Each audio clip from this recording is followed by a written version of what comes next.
주 예수 그리스도의 은혜와 하나님의 사랑과 성령의 크신 능력이 여러분과 여러분 가정에 늘 충만하시기를 기원합니다. 사랑하는 삼회교회 교우 여러분, 여러분의 염려와 기도 덕분으로 스위스에서의 일정을 잘 마치고 돌아올 수 있어서 감사합니다. 이미 말씀드렸듯이 올해는 장로교회 뿌리가 되는 스위스 종교개혁의 500주년을 기념하는 해입니다. 쭈리히 지역을 중심으로 종교개혁을 일으켰던 울리히 즈빙글리와 관련된 이 종교개혁의 내용이 사실상 한국 개신교회는 더 중요합니다. 우리나라 개신교의 69% 정도가 장로교이기 때문에 루터교의 창시자인 마틴 루터보다 우리가 더 잘 알아야 할 인물이지만 아직 우리나라에 제대로 소개되어 있지 않습니다. 즈빙글리는 하나님의 말씀을 통해서 인간이 자유한 삶을 살도록 하는 것을 강조했던 그런 종교개혁가였고, 종교개혁을 통해서 사회의 개혁을 아울러서 이루고자 했습니다. 복음은 우리를 속박하는 그러한 말씀이 아니라 오히려 종교라는 울타리에 갇혀서 우리를 얽어매고 있는 그런 모든 불필요한 중세 가톨릭 교회 전통의 허례허식을 거두어내고자 했던 그런 인물이었습니다. 당시 중세 가톨릭 교회에서는 성서에 있는 율법의 준수뿐만이 아니라 교회가 정해놓은, 다른 말로 하면 인간이 만들어 놓은 여러 가지 규율을 엄격하게 지키도록 했습니다. 즈빙글리와 관련한 한 가지 유명한 일화가 있습니다. 일명 소세지 사건으로 불리우기도 합니다. 부활절 이전에 주일을 뺀 40일 기간을 우리가 사순절이라고 합니다. 사순절은 죄를 참회하고 부활을 준비하는 그런 준비 기간입니다. 그런데 당시 교회 전통에 의하면 그리고 이것이 부분적으로 오늘날에도 유럽에서는 이어지고 있습니다만, 이 사순절 기간 동안에 육식을 먹는 것이 엄격하게 금지되어 있었습니다. 그리스도의 고난을 기억하면서 인간적인 모든 욕망과 욕구를 내려놓고 금욕적인 그런 삶을 살도록 했기 때문이었습니다. 그런데 이 사순절 기간 동안에 즈빙글리와 가깝게 지내면서 교회 개혁을 시도했던 인쇄업자 프로샤워라고 하는 사람의 집에 놓여서 몇몇의 사람들이 소세지를 먹었던 것 때문에 이들이 교회로부터 정죄당할 그런 위기에 처해 있었습니다. 이때 즈빙글리는 실제로 이 자리에 같이 있었지만 그 자신은 소세지를 먹지 않았다고 전해집니다. 이후 즈빙글리는 음식 선택의 자유에 관하여 라는 글을 발표해서 오히려 이 사람들을 옹호하고 나섰습니다. 당시 스위스는 오늘날과 달리 굉장히 가난했습니다. 즈빙글리는 젊은 스위스의 사람들이 가난을 벗어나기 위해서, 그리고 돈을 벌기 위해서 용병으로 나가서 한쪽 편은 프랑스 왕의 군대, 다른 한쪽 편은 교황의 군대에 들어가서 서로가 서로를 죽이는 그러한 현실을 군종 사제로서 가서 목격하게 되었습니다. 그리고 난 뒤에 종교개혁을 해야 된다라는 그 결심을 하게 되었던 겁니다. 왜냐하면 이런 용병 중개업을 하는 그 이면에는 교회가 있었기 때문이었고 교회의 지도자들이 있었기 때문이었습니다. 그리고 오히려 이런 소수의 지도자들이 교회의 막강한 부와 권력을 쥐고 있으면서 그 권력을 또 독점하고 있으면서 교회의 본질을 망각시키고 있었기 때문입니다. 그리고 다수의 사람들은 이러한 현실에 대해서 모르고 있거나 아니면 무서워서 말을 할 수 없는 그런 현실 가운데 살고 있었던 것입니다. 그래서 즈빙글리는 사순절의 금식 규정을 어긴 것 정도가 죄가 아니라 젊은이들을 이러한 방법으로 전장터로 내모는 것이 오히려 더 큰 죄악임을 역설하고 있었던 것입니다. 그리고 즈빙글리는 인간이 만든 교회법의 규정에 따라서 먹어서는 안 될 것을 먹는 것이 죄가 되는 것이 아니라 인간에게는 음식 선택의 권리가 있음을 강조했습니다. 복음은 인간을 구속하는 그런 억압의 틀이 아니라 인간에게 진정한 해방을 선사할 수 있어야 하는 힘이기 때문입니다. 복음이 주는 자유함 가운데 인간은 삶의 이정표가 되는 율법을 지켜 나갈 수가 있습니다. 사람이 율법을 위해서 있는 것이 아니라 율법이 신앙생활을 하는 사람을 위해서 있어야 하는 것입니다. 실제로 소시지를 먹었던 그 프로샤워 또 그의 동료들은 임세업자였고 육체 노동을 하는 사람들이었기 때문에 단백질 공급이 굉장히 필요했었습니다. 그래서 치빙들리는 인간이 만들어낸 그런 규정이 인간을 얽어매는 올무로서 작용해서는 안 된다는 것을 더 강조하고 있었습니다. 복음은 우리가 참 자유를 누리게 해야 될 그런 기쁜 소식이고 해방의 소식이지 결코 인간을 구속하는 그런 억압의 틀로 작용해서는 안 되고 그것이 종교라는 이름으로 이렇게 오용되어서는 안 될 것을 말하고 있는 것입니다.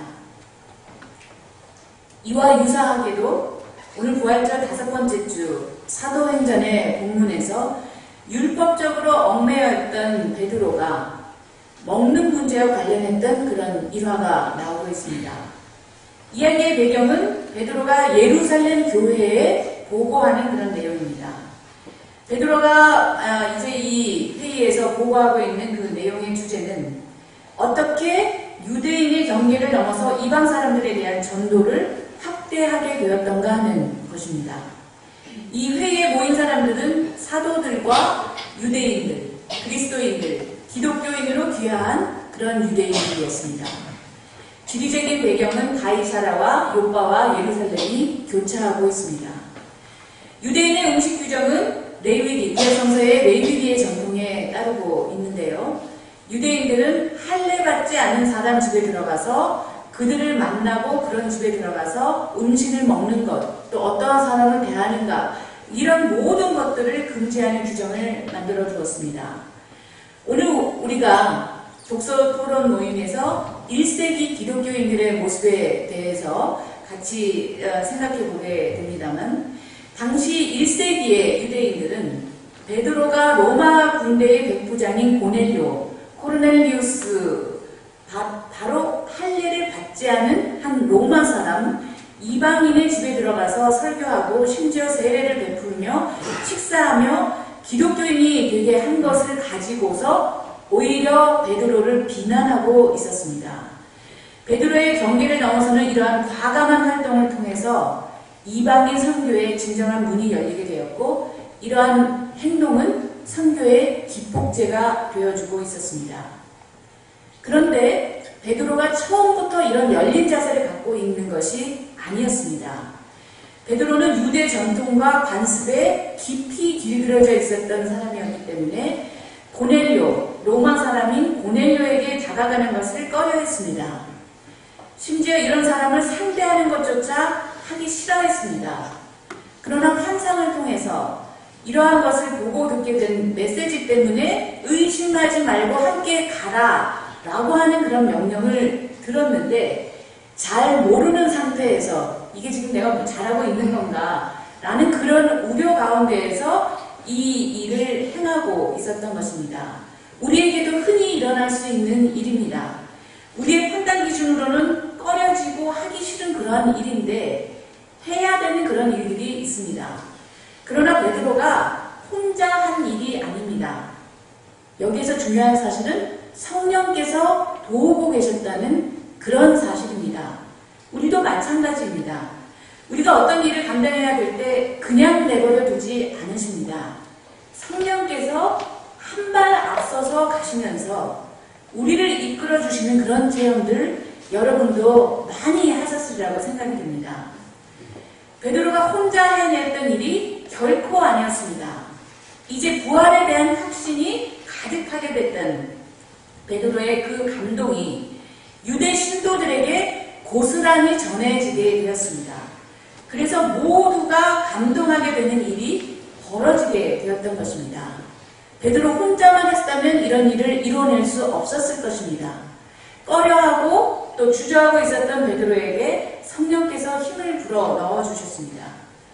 베드로가 먼저 보였던 태도에서 드러난 유대교를 중심으로 했던 율법 중심주의와 지빙글리의 소세지 사건의 당시 보여주었던 중세 가톨릭 교회 전통은 모두 배타주의적인 성격을 가득 드러내고 있었습니다.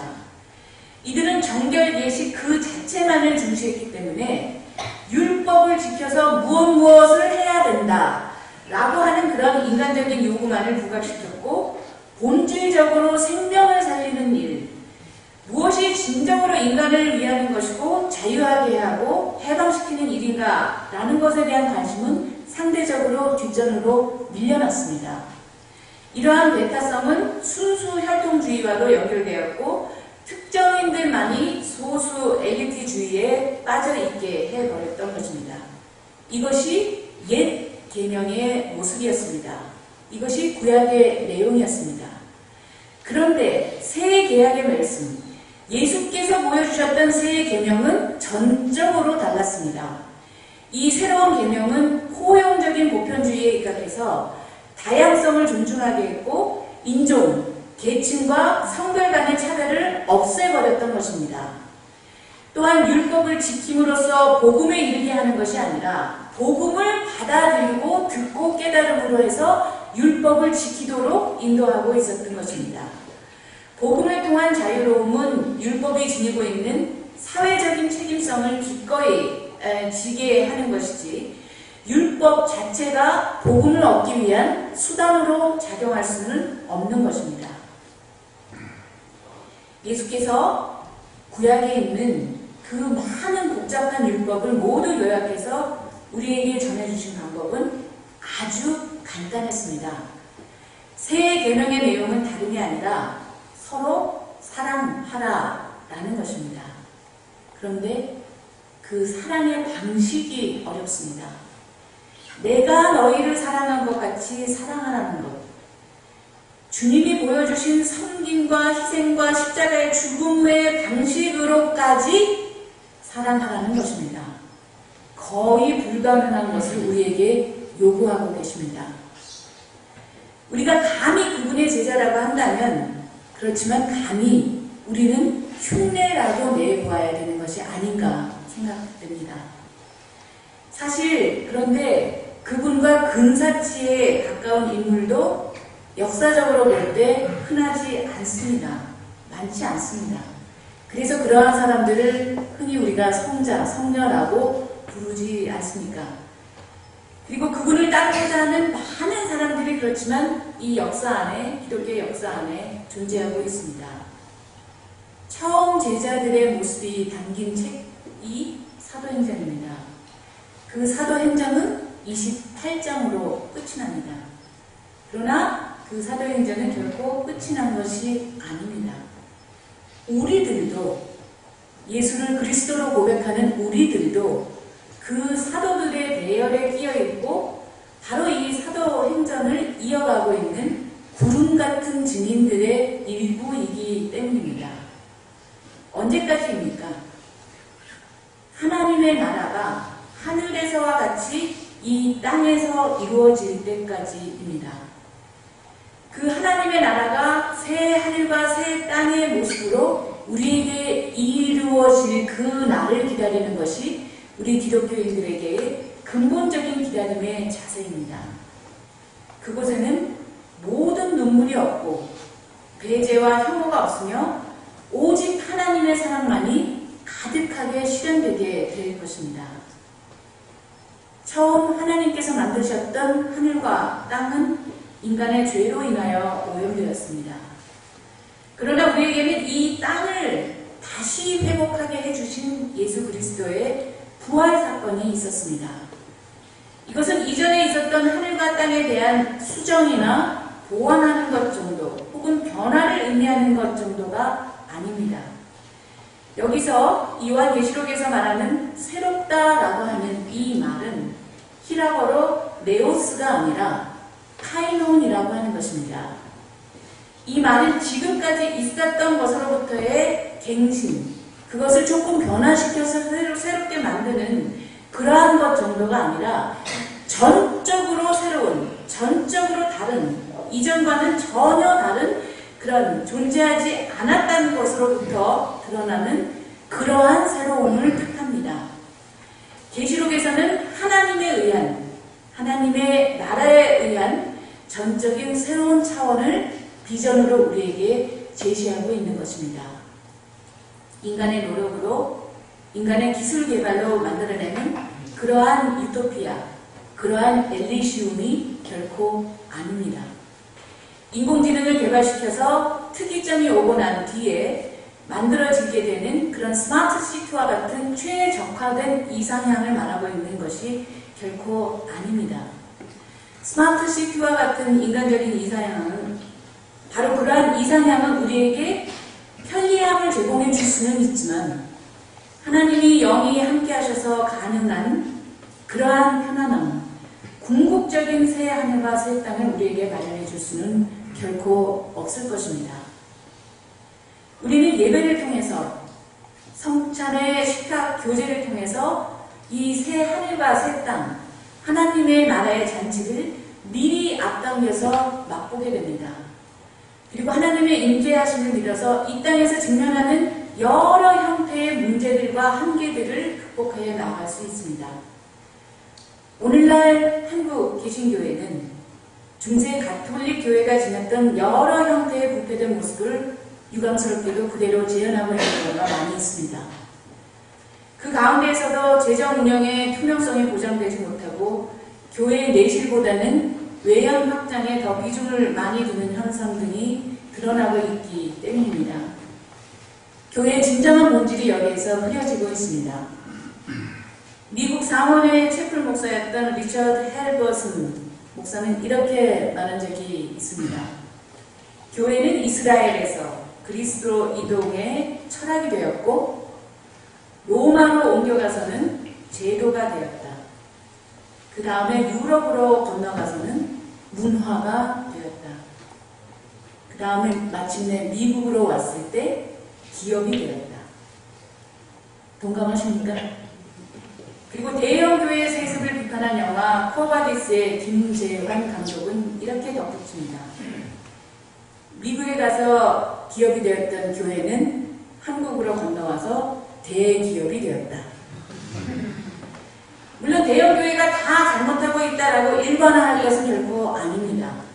세습과 건물과 외형 확장들을 비롯한 여러 가지 문제사항이 장애되는 것도 그러나 우리가 결코 부인할 수 없을 것입니다.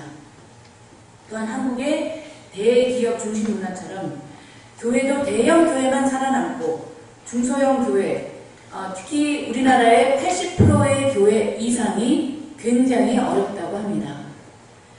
한국의 근현대사회의 기독교가 굉장히 긍정적인 공헌을 많이 했음에도 불구하고 오늘날 다수의 사람들에게 성서의 말씀마저 외면당하고 있는 현실이 굉장히 안타깝습니다.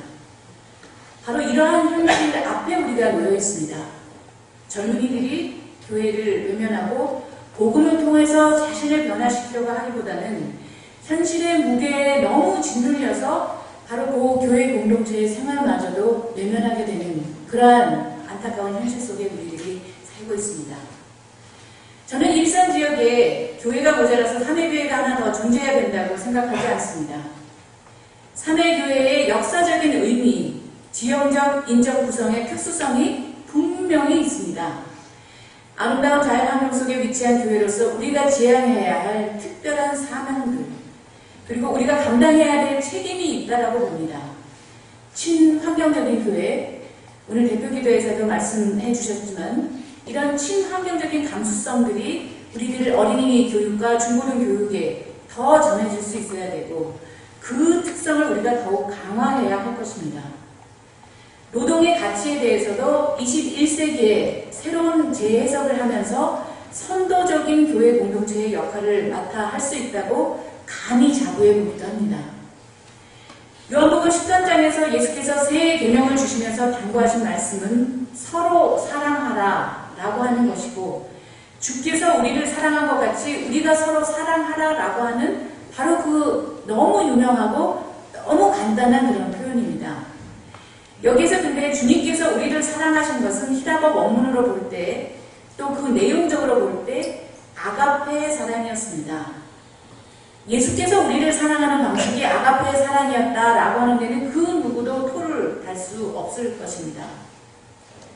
그런데 예수께서 우리에게 요청하시는 그 사랑이라고 하는 표현에도 마찬가지로 인간적인 사랑인 필레오가 아니라 아가페의 사랑을 말씀하고 계신다는 겁니다. 이 엄청난 요구를 우리에게도 하고 계십니다. 베드로조차도 회피하고 싶었던 그 질문이었습니다. 그런데 여기서 또 하나 생각해 볼 것은 우리가 이제 서로 사랑하라라는 이 본주에는 내 옆집에 사는 사람, 물론 요즘에는 내 옆집에 누가 사는지도 잘 모르지만요. 그 옆집에 사는 사람뿐만이 아니라 또 내 가족이나 친인척인 뿐만이 아니라 이제는 생명을 가진 모든 것과 무생을 그 모든 것을 이 내 이웃의 범주에 또 사랑하라는 것의 범주에 포함해야 할 것이라는 것입니다. 우리의 사랑의 대상이 내가 집에서 키우는 식물이나 동물, 또 내가 애완용 동물로 키우는 그 애완용 동물이 내가 좋자고 하는 건지 정말 그 동물을 사랑하는 건지 우리는 구분하기 힘들 때가 많이 있습니다.